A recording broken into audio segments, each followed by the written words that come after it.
What's up, YouTube? I got my new 125cc pit bike fixed 2 days ago, and I barely got it in today. And here's what she looks like.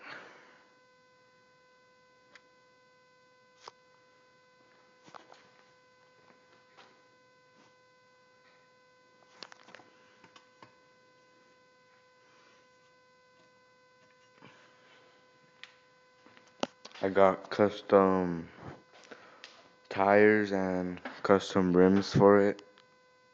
They're blue. Custom handlebars. Custom forks. And that's pretty much it.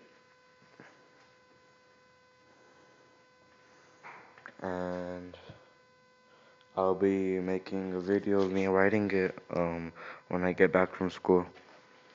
So thanks for watching. Please subscribe and leave comments.